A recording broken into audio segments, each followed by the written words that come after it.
Hello গল্প লাফার্স, হৃদয় মাঝে তুমি চ্যানেলে আমি মাফি। আমাদের চ্যানেলে নতুন নতুন রোমান্টিক, স্যাড ও মাফিয়া টাইপ গল্প শুনতে হলে আমাদের চ্যানেলটি সাবস্ক্রাইব করে রাখুন আর লাইক দিতে মোটেও ভুলবেন না। দোলা তখনও মাথা নিচু করে বসে। তৌসিফ দোলার দিকে তাকিয়ে স্মিত হেসে দোলার ঘোমটা টেনে সরিয়ে দেয় কিছুটা। খুঁটিয়ে খুঁটিয়ে দেখতে থাকে দোলার মুখ কাছ থেকে। দোলার চোখ নামিয়েই ছিল। তৌসিফ কিছুক্ষণ তাকিয়ে থেকে বলে ওঠে, তখন বোঝো তোমার উপর ওভাবে চড়াও হয়েছিল, ভয় পেয়েছিলে। আসলে আমাকে নিয়ে ও খুব জেলাস। দোলা নিশ্চুপ। তৌসিফ ধীরে ধীরে তার দৃষ্টি নামিয়ে দোলার হাতে রাখে। পরপর দোলার ডান হাতটা টেনে একটা হীরার আংটি দোলার অনামিকায় পরিয়ে দিয়ে বলে, আমিও বোঝার মতোই জেলাস, তবে তোমাকে নিয়ে। দোলা এক দৃষ্টি নিজের অনামিকা আঙ্গুলের দিকে তাকিয়ে আছে। এই আঙ্গুলে একদিন তার বেকার প্রেমিক পাথরের আংটি পরিয়ে দিয়েছিল মজা করে। গায়ে হলুদের সময় দোলার যা সেই আংটিটা খুলে ছুঁড়ে ফেলে দিয়েছিল আঙ্গুল থেকে। আচ্ছা, এই আংটিটার দাম কত? লাখ টাকা তো হবেই। দোলার বাপের বাড়ির লোকজন দেখলে চোখ ছানাবড়া হয়ে যাবে তাদের। দোলার ঘোর কাটে তৌসিফের দ্বিতীয় পদক্ষেপে। দোলার ডান হাত টেনে সে হাতে একটা চেক তুলে দেয়। মোহরানার টাকা পরিশোধ করলো দোলার স্বামী। এর মানে ইশারা দিল, তোমার প্রাপ্য তোমাকে বুঝিয়ে দিলাম, এবার আমার প্রাপ্য আমি বুঝে নিতে চাই। দোলা চুপচাপ চেকটা বেড সাইডে টেবিলে রেখে দিল। 7 লক্ষ টাকার ওজন সইতে পারছিল না তার হাত। তৌসিফ বাঁকা এসে দোলার কাছে এগিয়ে যায়। খয়েরি বেনারসির ঘোমটাটা পুরো সরিয়ে ফেলে। দোলার থুতনিটা উঁচু করে তুলে ধরে দোলার মুখটাকে দেখে। দু চোখ বন্ধ করে দোলা বেনারসি খামচে ধরে থাকে। কিয়ৎক্ষণ যেতেই নিজের কপালে পুরুষালী উষ্ণ অধরে ছোঁয়া পেতেই দোলা শিউরে ওঠে, গুটিয়ে যায়। ঘন ঘন শ্বাস ফেলে নিজেকে ধাতস্থ করে। কোনো মতে অস্ফুট স্বরে বলে ওঠে, আমি এখনই প্রস্তুত নই। তৌসিফ মৃদু হেসে ফেলে। দোলা অবাক হয়ে তাকায়। তার কাছে মনে হলো যেন সে একটা মজার কথা বলেছে, আর তাই তৌসিফ হাসছে। তৌসিফের হাসির রহস্য বুঝে ওঠার আগেই নিজেকে সে তৌসিফের বুকে আবিষ্কার করে। ঘটনাটা আকস্মিকতায় আটকে উঠে দোলা। মানুষটা শান্ত, তবে তার হাতের বাঁধন দৃঢ়। দোলার সাধ্য নেই নিজেকে দূরে সরানোর। তৌসিফ খুবই শান্তভাবে এক হাতে দোলার কপালে লেপ্টে থাকা চুলগুলো সরিয়ে দেয়। দোলা আরেকবার বলে ওঠে, প্রস্তুত নয় আমি। তৌসিফ ঠোঁটে বক্র হাসির রেখা ঝুল ফুটিয়ে দোলার কানের কাছে মুখ নিয়ে ফিসফিস করে বলে ওঠে, কেউ থাকে না। দোলা আর কোনো কথা বাড়ায় না, বাড়ানোর প্রয়োজনও বোধ করলো না। শুধু একটা দীর্ঘশ্বাস ছেলে দু চোখ বন্ধ করে নেয়। বৈধ পুরুষ তার ঠোঁটের স্পর্শে দোলার কপাল, নাকের ডগা, গাল সিক্ত করে দিচ্ছে। দোলার খুব বিরক্তি লাগছে। তার এত অযাচিত পরম স্পর্শ নিতে ইচ্ছে করছে না। তার চেঁচিয়ে বলতে ইচ্ছে করছে, আপনার যা প্রয়োজন আপনি নিয়ে নিন, আমার এসব অযাচিত আহ্লাদের স্পর্শ প্রয়োজন নেই। কিন্তু সে চেঁচিয়ে বলতে পারল না। শুধু বুঝে গেল তা চেঁচিয়ে বলাতেই কিছু যাবে আসবে না। বন্ধ দু চোখ, কিছু শ্বাসরুদ্ধ করে স্পর্শ। হঠাৎ মাথা নিচে বালিশ ঠেকে বুক থেকে শাড়ির আঁচল সরিয়ে দেওয়া হয়। গলার কাছে কারো অসামাল উৎপীড়ন। স্পর্শগুলো অচেনা, অজানা। হয়তো এই স্পর্শগুলি নিত্যদিনের অভ্যাস হবে। এই ছোঁয়াগুলো এখন পীড়া দিচ্ছে। হয়তো সময়ের সাথে সাথে আনন্দও দেবে, মানিয়ে নেওয়া হবে, সন্তান সন্ততি হবে। আর তারপর দোলার ভাবনা ফুরালো, নোটে গাছটিও মোড়ালো। শরীর থেকে শেষ ভূষণ বসন অতি সন্তর্পণে খোলা হয়। হাস্যকর। এত ভদ্রতা, সংবেদনশীলতা দেখানোর কোনো প্রয়োজন নেই প্রয়োজন। পুরুষটার এই ভণ্ডামিতে দোলার খুব হাসি পেল, তবে হাসির অবকাশ পেল না। শরীরের উপর একটা পেটানো শরীর তার অধিকার আদায় ব্যস্ত। তার মনোযোগ ভাঙা যাবে না, নারাজ করা যাবে না তাকে। দোলার পাপ হবে, পাপ। ফেরেশতারা লানত দেবে স্বামী মানুষটা নারাজ হলে। স্ত্রীর কর্তব্য পালনের মুহূর্তে তীব্র যন্ত্রণায় ফুপিয়ে ওঠা দোলার চোখে হঠাৎ করে তার দেবদার মুখটা ভেসে উঠল। নিজেকে নিজে দোলা ধিক্কা দিল। ছি দোলা, ভ্রষ্টাচারী। দেবদা এখন পরপুরুষ। স্বামী নামের মানুষটা দোলার চোখের পানি মুছিয়ে দিচ্ছে। দোলার প্রচণ্ড বিরক্তিতে মুখ তেতো হয়ে গেল। এইসব কেন? স্বামীর কাজ শুধু তার অধিকার আদায় করা, সে দোলার চোখের পানি মুছিয়ে দেবে কেন? দোলা হঠাৎ ইচ্ছে করে ধাক্কা দিয়ে মানুষটাকে সরিয়ে দিতে, কিন্তু না, এতে দোলার পাপ হবে। দু চোখ বন্ধ করেই আকাশ কুসুম ভাবছে দোলা। আচ্ছা, তার দেবদা এখন কি করছে বা কি করবে? চন্দ্রমুখী? হ্যাঁ, একটা চন্দ্রমুখী যেন আসে তার দেবদার জীবনে, পার্মানেন্ট চন্দ্রমুখী। কখনো যেন পারুর কথা মাথাতেই আনতে না দেয় দেবদার, কখনো যেন দেবদার ছুটে আসতে না হয় তার পারুর সিংহদুয়ারে। ঘাড়ের কাছে বৈধ পুরুষের অস্থির নিঃশ্বাস থেমে গিয়ে দোলাকে একটু বিশ্রাম দিচ্ছে নাকি? কাবিনে কত টাকা ছিল যেন? হ্যাঁ, 7 লাখ। 7 লাখ টাকা এত তাড়াতাড়ি উসুল তো হবে না। দোলার ধারণা সঠিক, 7 লাখ টাকা অত সহজে উসুল হয়নি রাতে। তবে দোলার খুব একটা কষ্ট হয়নি। দোলা তো নিজের কল্পনা জগতে বিচরণ করছিল। একটা দোতলা বাড়িতে, ছাদ, পড়ন্ত বিকেল, তার গায়ে একটা সুতির লাল শাড়ি, জারিফের গায়ে একটা বাটিকের পাঞ্জাবি, 2 কাপ চা, আরও কত কি। এসব কিছু চোখের সামনে ভাসছিল, তাই যন্ত্রণা ছিটাফোটাও অনুভব করেনি দোলার শরীর। শুধু মাঝে মাঝে বিরক্তি এসেছিল যখন দোলার কপালে স্বামী বলে লোকটা ঠোঁট ছুঁয়েছে। দরকার নেই দোলার এত আদর কপালে, দরকার নেই। রাতে বৃষ্টি নামলো না। দোলার ভীষণ মন খারাপই হলো। বড় স্বাদ করেছিল আর শরীর বিসর্জনের রাতে বৃষ্টিতে গা ভেজাবে বলে। দোলার কোনো স্বাদ পূরণ হয় না, তাই এটাও হলো না। ফজরের আজান দিয়ে দিয়েছে। ঘাড় ঘুরিয়ে দোলা তার পাশে শুয়ে থাকা মানুষটাকে দেখে। সারা রাত দোলাকে আহ্লাদ করে বুকের সাথে লেপ্টে রেখে এখন ক্লান্ত হয়ে উপাস ফিরে ঘুমাচ্ছে। দোলার ঠোঁটের কোণে কারণ ছাড়াই এক চিলতে হাসি।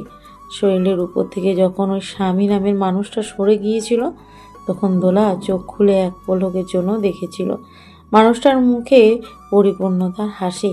নিজেকে সার্থক পুরুষ হিসেবে দেখে। দোলা কুমারী, দোলার জীবনে সেই প্রথম পুরুষ। এটা প্রমাণিত হওয়ায় লোকটা দোলাকে পুরস্কার স্বরূপ কপালে আরও একটা চুমু দিয়েছিল। চাদরটা গায়ে লেপটে ধীরে ধীরে দোলা উঠে বসে। বৃষ্টি না হোক, সাবাত ছেড়ে দোলা এখন বৃষ্টি বিলাস করবে। খুলে ফেলা বেনারসি তুলে নিতে গিয়ে দেখে বেনারসির একাংশে স্বামীর পিঠের নিচে চাপা পড়েছে। দোলা শাড়িটা তোলে না, কোনো মতে চাদরে নিজের নগ্ন শরীর ঢেকে লাগেজ থেকে নতুন শাড়ি বের করে ওয়াশরুমে ঢুকে সাবাত ছেড়ে দাঁড়িয়ে থাকে। সময় গড়াতে থাকে। হঠাৎ করে দোলা না চাইতেও ফুপিয়ে ওঠে। তারপর বিকট আর্তনাদ করে দেওয়ালে পিঠ ঠেকিয়ে কাঁদতে কাঁদতে দেওয়াল ঘেঁষে মেঝেতে বসে থাকে। কান্নার আওয়াজ জোরালো থেকেও জোরালো হয়। দোলা নিজেকেই নিজে থামাতে পারছে না। হিতাহিত জ্ঞান হারিয়ে নিজের গালে নিজেই চড় থাপড় মারছে পরপর। ওয়াশরুমের দরজায় ধাক্কা পড়ে। দোলার অনুভূতি থিতিয়ে যায়। সামার বন্ধ করে ভেজা কাপড় পাল্টে নতুন রঙিন শাড়িতে নিজেকে মুড়িয়ে মাথায় তোয়ালা পেঁচিয়ে ওয়াশরুমে দরজা খুলে দেয়। তৌসিফ দোলার দিকে তাকিয়ে আছে। দোলা নিজের স্বামীর নজরে নজর না মিলিয়ে চুপচাপ হেঁটে বিছানায় গিয়ে বসে। তৌসিফ দোলার দিকে কিছুক্ষণ তাকিয়ে থাকে, ধীর পায়ে হেঁটে তার পাশে গিয়ে বসে। এক হাতে দোলাকে আগলে নিয়ে অন্য হাতে দোলার থুতনি ধরে দোলার নাকের ডগায় কপালে চুমু খেয়ে আহ্লাদি স্বরে ফিসফিসিয়ে বলে, ব্যথা হচ্ছে জান? দোলা 2 চোখ বন্ধ করে নেয়। লোকটা এত কেন কপালে চুমু খাচ্ছে? এভাবে চলতে থাকলে মেজাজ হারিয়ে লোকটার গলা টিপে ধরবে দোলা। তখন দাদিরা বলবে, লানত লানত। তৌসিফ নিজের মতো তার বউকে কিছুক্ষণ শুকনো আদর করে নিজের হাতে বউকে পেইন কিলার খাইয়ে পানি খাইয়ে দেয়। তারপর দোলাকে শুইয়ে দিয়ে আদরে গলায় বলে, বিশ্রাম করো। দোলা স্বামীর বাধ্য বউ। স্বামীকে রাতে নারাজ করেনি দোলা, তাই সে স্বামীর কথায় বিশ্রাম নিচ্ছে। তার স্বামী একটা সিগারেট ধরিয়ে বারান্দায় চলে গিয়েছে। ভোরের আলো ফুটতে শুরু করেছে। দোলা 2 চোখ বন্ধ করে নেয়। আবারও জারিফের মুখটা ভেসে ওঠে। 2 চোখের কান্নিস বেয়ে অবিরত জল গড়াতে থাকে তার। দোলা তো রুখতে চায় না, ঝরুক। স্বামী যদি দেখে তবে তো বলবে, ব্যথা করছে জান, সেজন্য কাঁদছো? আর সে বলবে, হ্যাঁ, পেন কিলার খেলেই কমে যাবে। রাতে বেশ দেরি করে ফিরেছিল জারিফ। এসে কোনো মতে শার্টটা খুলে বিছানায় উপুড় হয়েছে। আশ্চর্যজনকভাবে আজ রাতে ভালোই ঘুম হয়েছে তার। এখনও ঘুমাচ্ছে। অরিন এক কাপ চা নিয়ে জারিফের রুমে ঢোকে। গতকালের ন্যায় আজও জারিফ ঘরের দরজা খুলে রেখে ঘুমিয়েছিল। উপর হয়ে শুয়ে থাকা ফর্সা সুটাম চওড়া পিঠটা দেখে অরিন ঢোক গিলে নেয়। লজ্জাও লাগছিল বেশ। সে হাতের চায়ের কাপটা জারিফের বেডসাইডের টেবিলের উপর রেখে ঘুরে দাঁড়াতেই জারিফ পিছন থেকে বলে ওঠে, এই দাঁড়া। অরিন কিছুটা ঘাবড়ে গিয়ে দাঁড়িয়ে পড়ে। জারিফ উঠে নিজের উন্মুক্ত শরীর ঢাকতে কাঁধের উপর একটা তোয়ালি রেখে দেন। এস্তোপায় হেঁটে আরিনের সামনে এসে দাঁড়িয়ে ক্ষুব্ধ কণ্ঠে বলে, আমি ঘুমোচ্ছিলাম, তুই চা নিয়ে এলি কার জন্য? অরিন থতমত খেয়ে যায়। সে তো বাহানা দেখিয়ে ঢুকেছিল এই ঘরে, চা দিতে নয়। সে আমতা আমতা করে বলে, ভেবেছি তোমার ঘুম ভেঙে গেছে জারিফ। ওই, তুই জারিফ বললি কাকে? ধমকে উঠে জারিফ। অরিন কেঁপে ওঠে।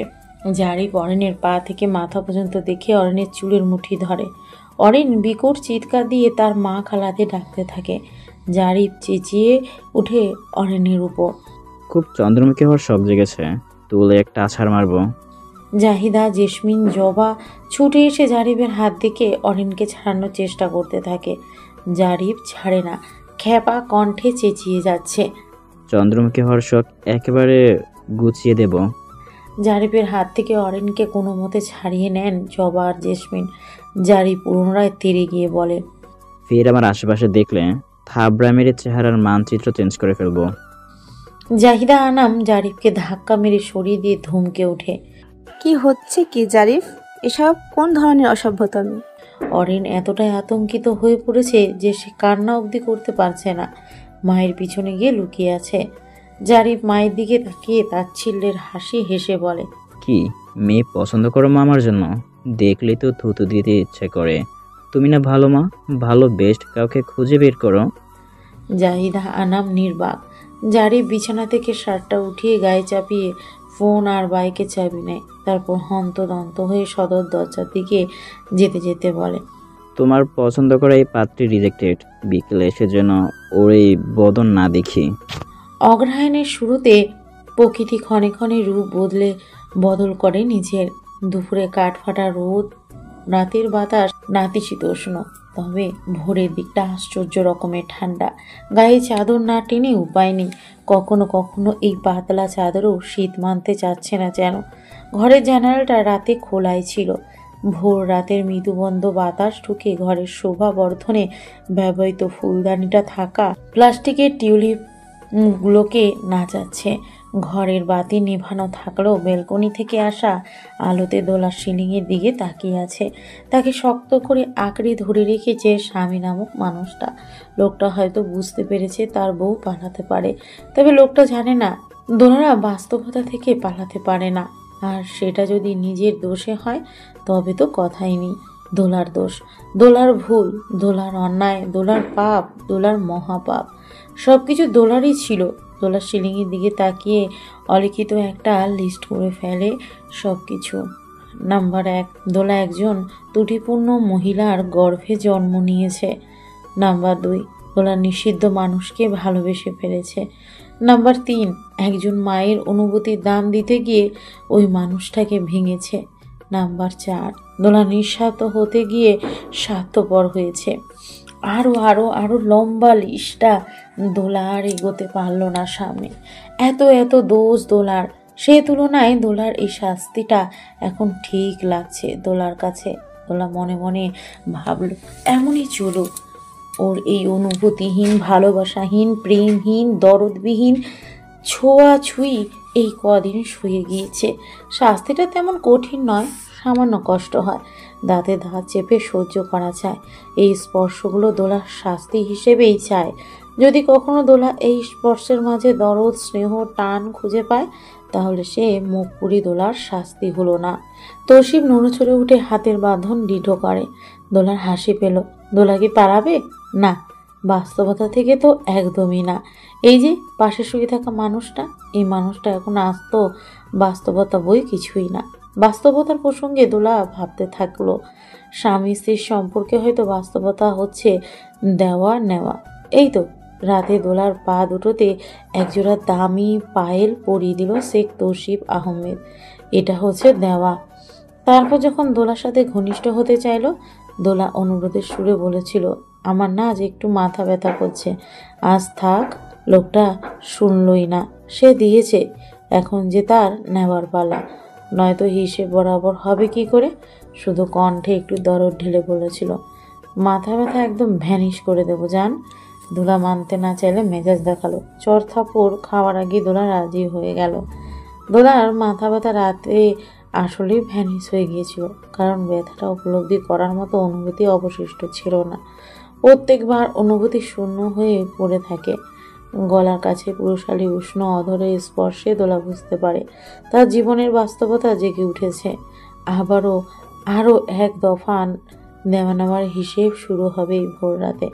দোলা অভ্যস্ত হয়ে উঠেছে এতে, কিন্তু না, এবার লোকটা যেন একটু সদয় হয়েছে দোলার প্রতি।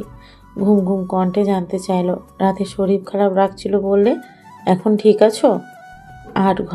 8 ঘন্টা পরে লোকটা আগ্রহী স্বামীর চরিত্র থেকে বেরিয়েছে।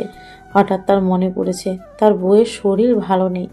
দোলার নীরবতা ভাঙতে তৌসিফ আর একটু ঘনিষ্ঠ হয়ে বলে, বলো জান, এখন মাথা ব্যথা করছে? দোলা অস্পষ্ট স্বরে বলে। দোলার চুলের মধ্যে আঙ্গুল বিচরণ করে তৌসিফের। আঙ্গুলগুলো কিছুক্ষণের ব্যবধানে অবাধ্য হয়ে দোলার স্পর্শকাতর স্থান ছোঁয়। ওই যে শুনল, দোলার শরীর এখন ঠিক আছে। আরও একবার আশ করে পেল স্বামিত্ব ফলাতে, কারণ এটাই বাস্তবতা। আর কার জীবনে হয় কি না দোলা জানে না, তবে দোলার জীবনে হচ্ছে বাস্তবতা, যা এড়ানোর উপায় নেই। শেখ বাড়ির ছোট ছেলের বউ দোলার কাজকর্মের প্রশংসায় পঞ্চমুখ। শ্বশুর বাড়ির সবাই কাজের লোক থাকা সত্ত্বেও সব কিছু হাতে হাতে করে। দোলা যে নিজেকে ব্যস্ত রাখতে এসব করে তা জানে না কেউই। 12 দিন পেরিয়েছে বিয়ের। 3 দিন ব্যাপী রিসেপশন শেষ হয়েছে সপ্তাহখানেক আগে। বাড়ি থেকে মেহমান সব চলে গিয়েছে।